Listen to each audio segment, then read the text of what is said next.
This story is titled, "Trusted My Best Friend to Help with My Wife's Suspicious Behavior, Only to Discover He Was the One I Shouldn't Trust." Hey everyone, I just want to share something real with you. The channel's been slowing down a bit recently, and honestly, I put a lot of time and effort into finding these stories to keep bringing you the best content. If you enjoy what I do, it would mean the world if you hit that subscribe button. Your support really makes all the difference and keeps this journey going strong. Thanks so much for being here with me. Now, let's start the video. OP starts by saying, looking back, I guess you could say I was blinded by love, but at the time, everything felt perfect. About 25 years ago, I met Mary. From the moment I laid eyes on her, I felt like I'd found the woman of my dreams. She had this way of making everyone in the room feel like they were the most important person in her world. I wasn't immune to it. She was funny, intelligent, and absolutely gorgeous. I couldn't believe someone like her would even give me the time of day. What really sealed the deal for me was how effortlessly we connected. We clicked over shared values, humor, and even some hobbies. I've always been a big fan of outdoor activities like scuba diving and fishing, and while Mary didn't have any experience with either, she was willing to give them a shot. That alone meant the world to me. It wasn't just about her trying new things for me. It was the way she'd light up when I talked about the things I was passionate about. It made me think we were building something real. For the first year of our relationship, it was like we were in our own little bubble. We spent almost every free moment together, going out to restaurants, exploring new places, or just staying in and binge-watching movies. Everything felt natural. My friends told me how lucky I was to have found someone like her. They weren't wrong, or at least that's what I thought at the time. After about a year of dating, it just made sense for us to start spending more time at her place. I still technically had my own apartment, but it became more of a storage unit for my stuff than a place I actually lived. I spent most of my nights at her apartment, and honestly, I didn't mind. It felt good to share a space with her, to wake up next to her, and make breakfast together. Every moment with her felt like a step closer to the life I'd always dreamed of. I even started thinking about proposing. But as the months went on, little things started to change. At first, it was subtle. Mary seemed distracted during conversations, like her mind was somewhere else. She stopped laughing at my jokes the way she used to, and our physical connection wasn't the same. I try to tell myself that every relationship has its ups and downs. Maybe she was stressed or dealing with something she didn't want to talk about yet. I wanted to give her the benefit of the doubt. It wasn't long before the changes became more obvious. She'd pick fights over the dumbest things, like how I folded the laundry or what I wanted to eat for dinner. She started saying she needed more alone time, which she'd never brought up before. And in the bedroom, let's just say the passion that once felt so natural was now practically non-existent. When I tried to bring it up, she brushed me off, saying I was imagining things. "You're just overthinking," she'd say, "or it's all in your head." I didn't want to push too hard and risk making things worse, so I dropped it. Looking back, I can see now that those are the first red flags. But at the time, I couldn't, or maybe I didn't want to see them for what they were. I loved her, and I didn't want to believe that anything was seriously wrong. I convinced myself that she was just going through a phase, and that things would go back to normal eventually. After all, we'd been so happy before. Why wouldn't we get back to that place? When things got really bad, I turned to my best friend Billy for advice. Billy and I had been close for years. He was the kind of friend who always knew what to say to make you feel better. We'd talk on the phone almost every night, and I'd vent about what was happening with Mary.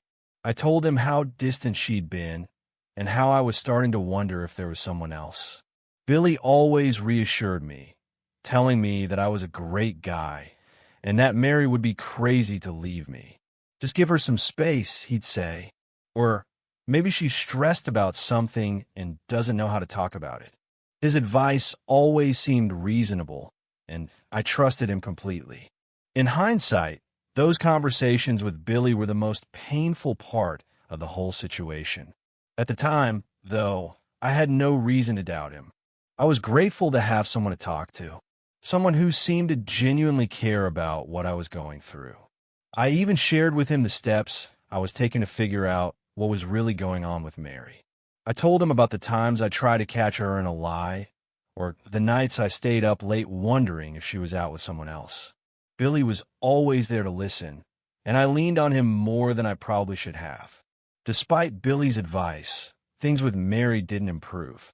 If anything, they got worse. She became more distant, the fights became more frequent, and I felt like I was walking on eggshells just to keep the peace. I started to feel like a stranger in my own relationship, and no matter what I did, I couldn't seem to fix it. The woman I'd fallen in love with was still there, but it felt like she was slipping further and further away from me. Eventually, I reached a breaking point. I couldn't keep living in this limbo, constantly second-guessing everything and wondering if she was being honest with me. I decided it was time to let go. Around that same time, a job opportunity came up in another city, about 2 hours away. It felt like the perfect excuse to start fresh, so I took it. Leaving Mary behind was one of the hardest decisions I've ever made, but I told myself it was for the best. Leaving Mary behind wasn't something I did lightly. For months, I wrestled with the idea, trying to convince myself that things could still work out between us. But deep down, I knew they couldn't. I couldn't keep living in a relationship where I felt like an afterthought. The opportunity to move 2 hours away came at the perfect time. It was a better job with better pay, and honestly, I needed a change. The hardest part was telling Mary. I expected her to be upset, maybe even angry, but she surprised me. She barely reacted. She didn't cry or beg me to stay. Instead, she just nodded and said something like, "If that's what you need to do, I won't stop you." Her lack of emotion hit me harder than I thought it would. It felt like confirmation that our relationship was truly over. Packing up my life and moving to a new city was bittersweet. On one hand, I was excited about the job and the chance to start over. On the other, I couldn't help but feel like I was running away from something I couldn't fix. I told myself it wasn't running. It was moving forward. That's what I had to believe to keep going. The first few weeks in a new city were a whirlwind. I threw myself into work, trying to distract myself from the emptiness I felt. I made a few new friends, found some great local spots to hang out, and started to feel like I could breathe again. But at night, when everything was quiet, I'd find myself thinking about Mary. I'd wonder if she missed me. Did she regret how things ended? Was she thinking about reaching out? A part of me hoped she would. Despite everything, I still loved her. It wasn't the kind of love that disappears overnight, no matter how much someone hurts you. Months went by, and life slowly started to feel normal again. I stopped checking my phone, hoping for a message from her. I stopped wondering if she'd show up at my door one day, asking for another chance. I told myself that chapter of my life was over, and I needed to focus on the future. And then, one random afternoon, my phone buzzed. It was Mary. At first, I didn't know what to say. Her message was simple. "Hey, I was thinking about you. How are you doing?" My heart felt like it skipped a beat. I stared at the screen for what felt like forever before finally typing back, "I'm doing well. How about you?" That one message turned into hours of back and forth texting. Over the next few weeks, we started talking on the phone again, just like old times. She told me she'd been thinking about me a lot and regretted how things ended. She said she missed me and wanted to see me. I should have been more cautious, but I wasn't. Hearing her voice, laughing at her jokes, it felt like coming home. It was easy to forget about all the pain and distance when I was talking to her. I told myself that maybe we'd both grown and that this could be a fresh start. When Mary came to visit, it was like no time had passed. We spent the weekend reminiscing about the good times, exploring the city, and talking about everything that had happened since we'd been apart. She told me she'd been working on herself and realized she'd made mistakes. She said she wanted to make things right. I wanted to believe her. Maybe I was too eager to believe her. I'd missed her so much.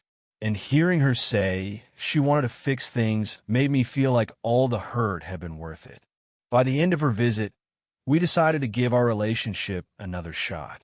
Mary moved in with me a few weeks later. She found a job in the city, and we started looking for a nicer place to live together.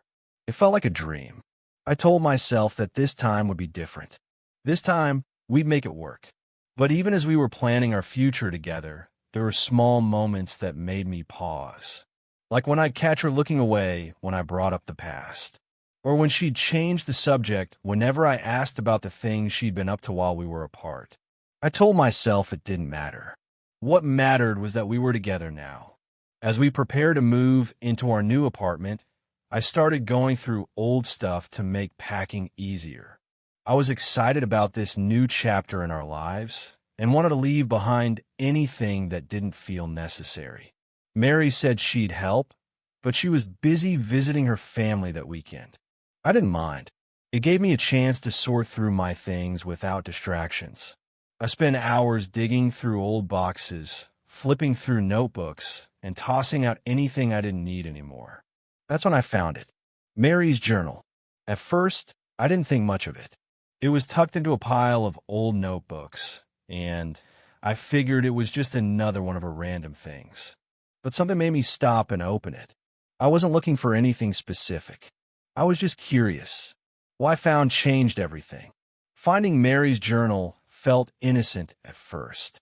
It was mixed in with a stack of my old notebooks and papers, and I figured it was just one of those random things that gets shuffled around when you live with someone. At first, I didn't think twice about flipping through it.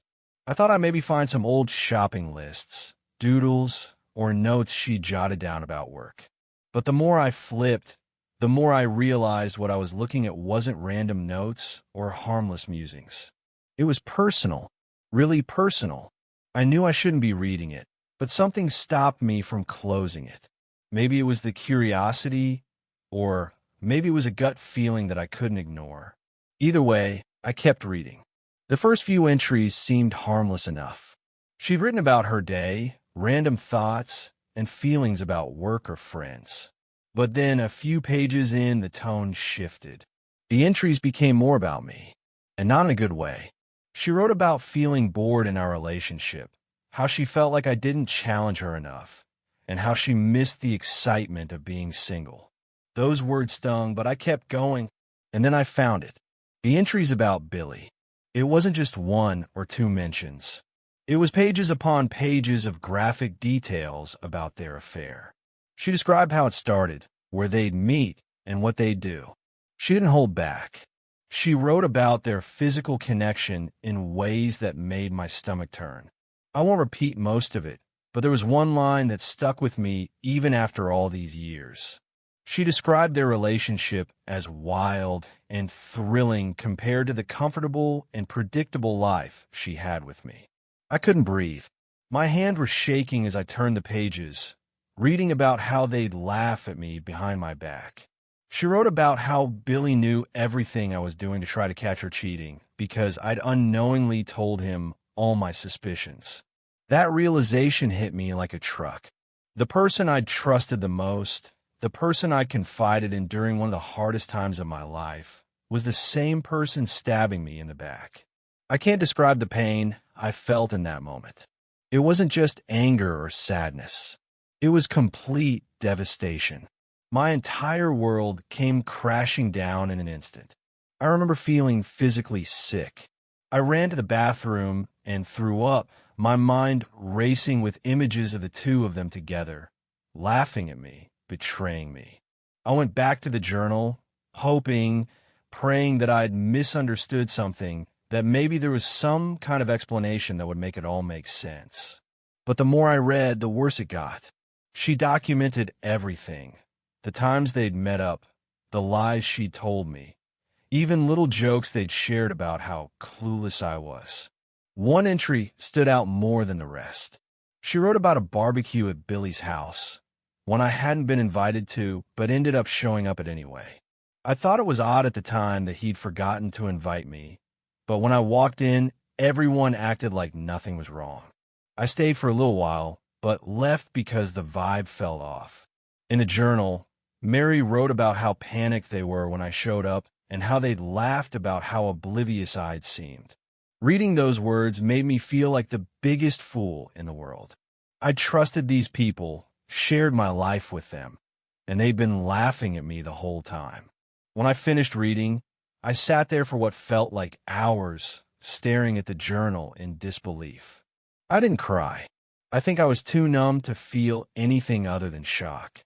But as the numbness wore off, the anger set in. I wasn't just angry at Mary or Billy. I was angry at myself for not seeing the signs sooner. All those little moments that had seemed off at the time now made perfect sense. It was like a puzzle falling into place, but instead of feeling satisfied, I felt shattered. The fights Mary picked out of nowhere, the distance she kept, the way Billy had slowly started pulling away from our friendship, all of it was connected, and I'd been too blind to see it. I knew I had to do something, but I wasn't sure what. Part of me wanted to confront Mary right then and there, but she wasn't home. She was still at her parents' place, completely unaware that I'd found her journal. I thought about calling her, but what would I even say? Hey, I read your journal, and I know you've been cheating on me with my best friend. It felt too big, too overwhelming to handle over the phone. So instead, I started making a plan. After reading Mary's journal, I knew there was no going back. It wasn't just a betrayal. It was the sheer audacity of it all. She didn't just cheat on me. She mocked me in the process. Billy, the guy I trusted more than anyone, wasn't just sneaking around with my girlfriend. He was actively using everything I'd told him to cover their tracks. I spent that night pacing around my apartment, trying to figure out what to do. Part of me wanted to call Mary and scream at her, but what good would that do? She was 2 hours away at her parents' house, and I'd already learned that trying to reason with her was pointless. She'd twist my words, turn it back on me, and somehow make herself the victim. By morning, I had a plan. I wasn't just going to confront her. I was going to make sure everyone involved knew exactly what she and Billy had done. First, I made copies of the journal. I didn't want her to have a chance to lie or deny anything. One set went into a folder for myself. Another set went into an envelope marked for Billy's wife. I hadn't thought about her much before this, but she deserved to know the truth just as much as I did. I also made a set for Mary's parents. Then, I started packing up her things. Clothes, toiletries, books, anything that was hers went into boxes and bags. I didn't care about being neat. I wanted her out of my apartment as fast as possible. By the time I was done, I had a pile of her stuff stacked by the door. On top of it, I left a note. Period. You have 24 hours to pick up your things and leave, or I'll call the police. My name is on the lease, and I don't owe you an explanation. Don't contact me. You've already said everything I need to know in your journal. At the very bottom, I added one final line. Period. I will never be someone's plan B. After that, I turned off my phone. I knew she'd start blowing it up as soon as she got back, and I didn't want to deal with her excuses. When she returned to the apartment and saw the note, the call started almost immediately. My voicemail filled up with messages. I love you. That was all in the past. You're the love of my life. But I wasn't listening.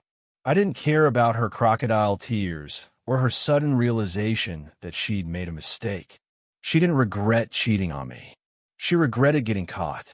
What really stuck with me were the messages from Billy. He'd been radio silent for months, pulling away from me as things fell apart with Mary. But now he had plenty to say. He tried to justify their actions, claiming it just happened and that it didn't mean anything. He even had the nerve to ask if we could talk things out and move past this. Move past it. He'd been sleeping with my girlfriend while pretending to be my best friend. There was no coming back from that. Over the next few days, the fallout spread further. I sent the copies of the journal to Billy's wife, and the bomb went off. She called me in tears, thanking me for telling her the truth. Apparently, she'd had her own suspicions about Billy for a while, but didn't have any proof. Now she did. Mary's parents weren't much better. They tried to calm me, begging me not to ruin her reputation. They said things like, she made a mistake and everyone deserved a second chance. But I wasn't interested in their excuses. She wasn't a teenager who didn't know better. She was a grown woman who made her choices. The rest of our old friend group wasn't exactly helpful either. Some of them reached out to say they'd had no idea, but I wasn't buying it. Looking back, there had been so many times when I felt like something was off. The barbecue at Billy's house, where everyone acted weird when I showed up, the way people had slowly stopped inviting me to group events after I moved, they'd known. Maybe not everyone, but enough of them. I wasn't interested in sticking around to figure out who was loyal and who wasn't. As far as I was concerned, they were all part of the problem. The hardest part was letting go of the anger. Every time I thought I was moving on, I'd replay everything in my head. The journal, the lies, the nights I spent confiding in Billy. It was like a broken record playing over and over again. One night, I finally broke down. I was sitting alone in my apartment, staring at the pile of Mary's stuff that she still hadn't picked up, and I just lost it. I screamed, punched the wall, and cried harder than I'd ever cried in my life. I wasn't just mourning the loss of a relationship. I was mourning the person I thought Mary was, the life I thought we were building together. But as painful as it was, that moment was also a turning point. I realized I couldn't let her or Billy have any more power over me. They'd already taken enough. I packed up the last of Mary's things, left them outside the apartment, and changed the locks. I blocked her number, deleted every photo of us together, and started focusing on myself for the first time in years. It wasn't easy, but it was necessary. I wasn't going to let their betrayal define me. The weeks following Mary's eviction were both liberating and incredibly challenging. On the one hand, I finally felt like I could breathe again. No more walking on eggshells, no more pretending everything was okay, no more lies. But on the other hand, I was left with this gaping hole where my relationship with Mary and even my friendship with Billy used to be. I'd blocked Mary's number, deleted her messages, and removed every trace of her from my life, but I couldn't block the memories. They'd hit me at the worst times when I was brushing my teeth, walking to work, or lying in bed trying to sleep. Little moments we'd shared would creep into my mind, and I'd start questioning everything. Had any of it been real? At first, I felt like I couldn't trust anyone. If Mary and Billy, two people I'd loved and trusted the most, could betray me like this, who else was capable of the same? I started keeping people at arm's length, even new coworkers and acquaintances. I didn't want to get too close to anyone. But as the days turned into weeks, I realized something. I was free. For the first time in months, maybe even years, I wasn't stuck in a toxic relationship. I didn't have to constantly worry about whether Mary was being honest with me or whether Billy was hiding something.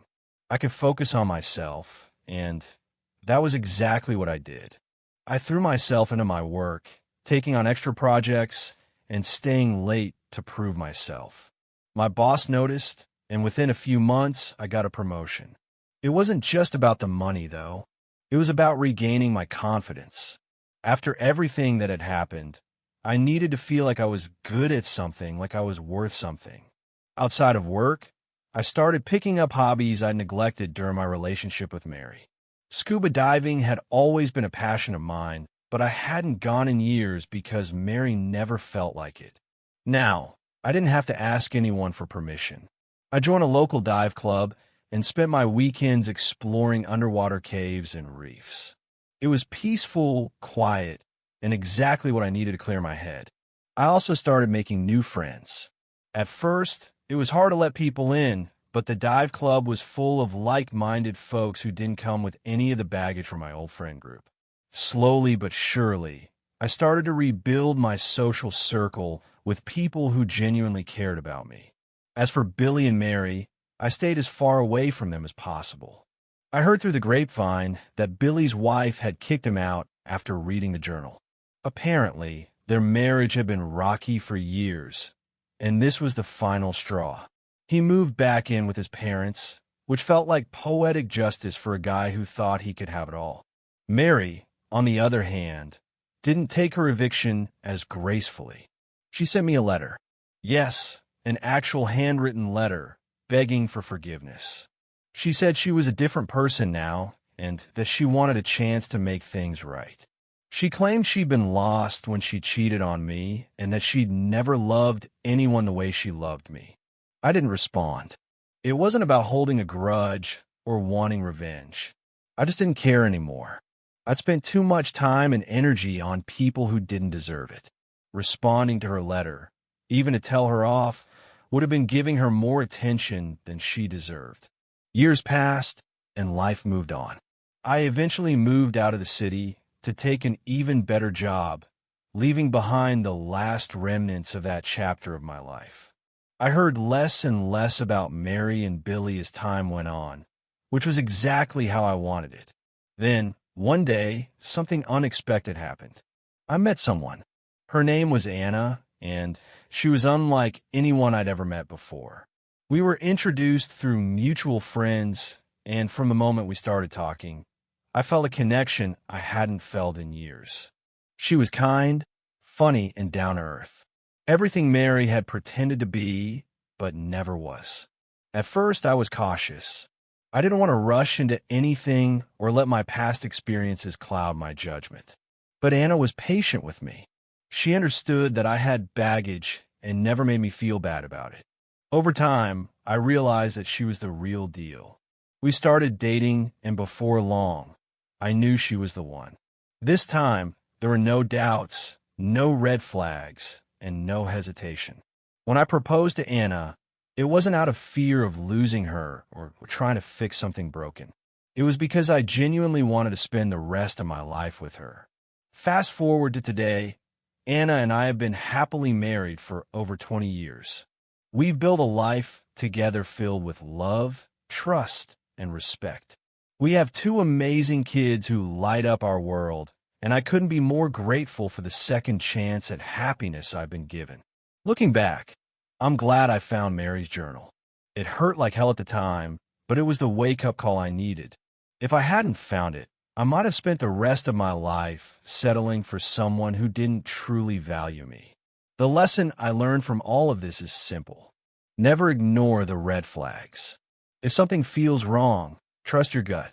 And above all, never let yourself become someone's plan B. As for Mary and Billy, I have no idea where they are now, and I don't care. They're not part of my story anymore, and that's exactly how it should be.